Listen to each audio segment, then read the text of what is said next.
ఓం నమ శివాయ. కృష్ణా నది ఒడ్డున ఉన్న కాకతీయానంతర కాలానికి చెందిన శివాలయానికైతే వచ్చాము. నారాయణపేట జిల్లా కృష్ణా మండలం మూడుమాల గ్రామంలోని ఒకవైపు మెగాలిథిక్ సైట్ ఉంది, ఇంకొక వైపు కృష్ణానది ఒడ్డున, ఎగ్జాక్ట్లీ కృష్ణానది ఒడ్డున ఈ శివాలయం ఉంది. అద్భుతమైన శివాలయం. కొంచెం రిజర్వేషన్ పనులు కూడా నడుస్తున్నాయి. పాత కొత్తల మేలు కలయికగా ఈ శివాలయం అయితే ఉంది. ఈ శివాలయం గురించి చూద్దాం రండి.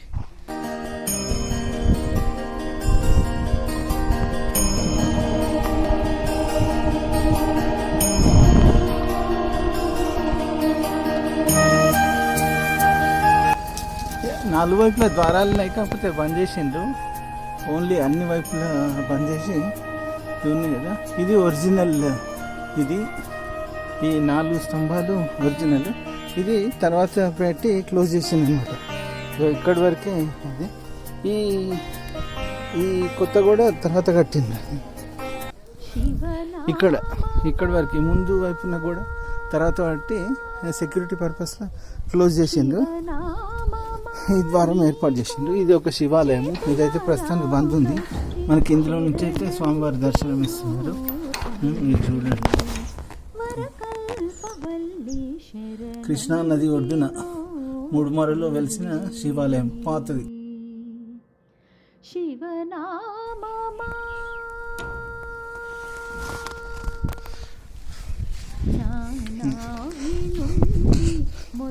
అదే ఇంతకుముందు అనుకున్నాం కదా.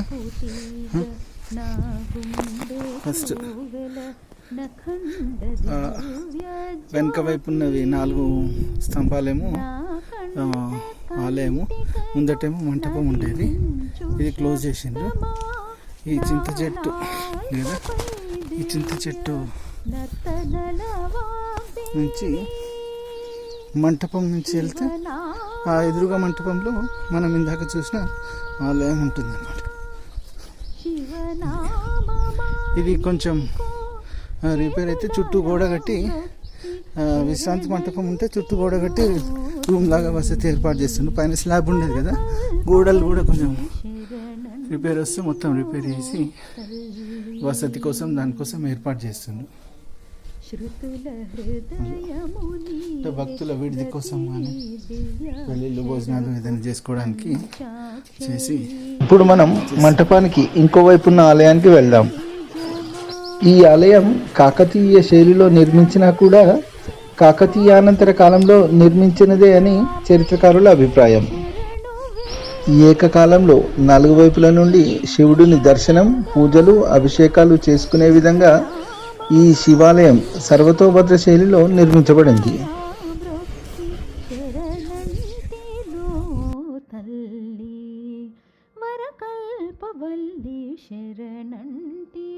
ఈ ఆలయం నిర్మించి దాదాపు 500 సంవత్సరాలు అయి వస్తున్నా కూడా చాలా చక్కగా నిర్వహిస్తున్నారు ఈ ఆలయ నిర్వాహకులు. ఈ ఆలయం యొక్క పైకప్పు భాగం నూతనంగా నిర్మించినదే, కింది భాగం మొత్తం పురాతనమైనది. ఇప్పుడు ఈ ఆలయం చుట్టూ ఒక ప్రదక్షిణ చేసి వద్దాం రండి.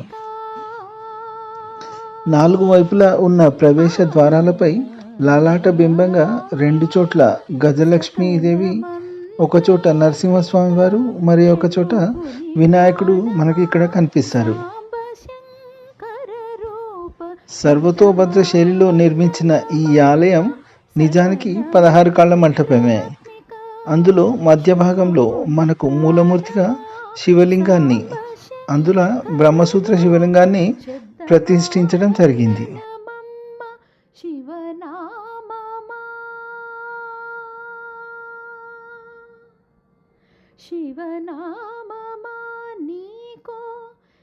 శివాలయ సందర్శనం, అందులో బ్రహ్మసూత్ర శివాలయ దర్శనం ఉత్కృష్టమైనదిగా పెద్దలు చెప్తారు. ఇక్కడ మనం ప్రధాన ప్రవేశ ద్వారపు లలాట బింబంపై గజలక్ష్మి అమ్మవారిని చూడవచ్చు. ఓం నమ శివాయ, ఓం నమ శివాయ. బ్రహ్మసూత్ర శివలింగ దర్శనం. ఇక్కడ వినాయకుడు, నందీశ్వరుడు చిన్న ప్రతిమలు అయితే మనకు కనిపిస్తున్నాయి.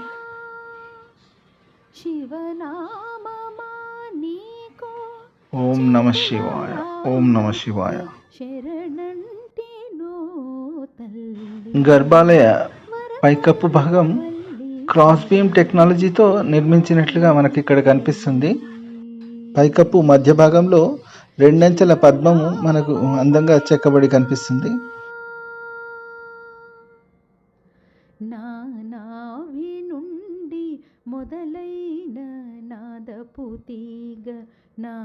ఆలయం బయటవైపు భాగంలో మనకు 2 శైవ గురువుల శిల్పాలు చెక్కబడి ఉన్నాయి. దీన్ని బట్టి ఇది శైవ మఠంగా తెలియవస్తుంది.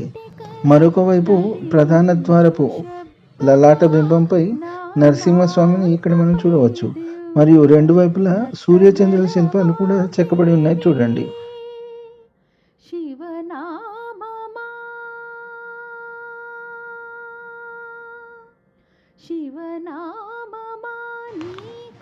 ఇక్కడ 2వ స్తంభంపై శైవగురు శిల్పము. ఇవండి నారాయణపేట జిల్లా కృష్ణా మండలం ముడుమాల గ్రామంలోని కృష్ణా నది ఒడ్డున ఉన్న కాకతీయ అనంతకాలపు సర్వతోభద్ర శైలిలో నిర్మించిన శివాలయపు విశేషాలు. తప్పకుండా పూర్తి వీడియో చూసారని నేను ఆశిస్తున్నాను. తప్పకుండా లైక్ చేయండి. ఈ ఆలయం గురించి అందరికీ తెలిసేలా నియర్ అండ్ డియర్కి షేర్ చేయండి. మరియు మరిన్ని మంచి చారిత్రక ఆలయాల విశేషాల గురించి, అంటే ఎవరు చూపని చారిత్రక ఆలయాల విశేషాల గురించి నా ఛానల్ని మాత్రం తప్పకుండా సబ్స్క్రైబ్ చేసుకోండి. త్వరలో మళ్ళీ కలుస్తాను. మరొక మంచి వీడియోతో మళ్ళీ కలుస్తాను. See you soon. శుభం భూయాత్.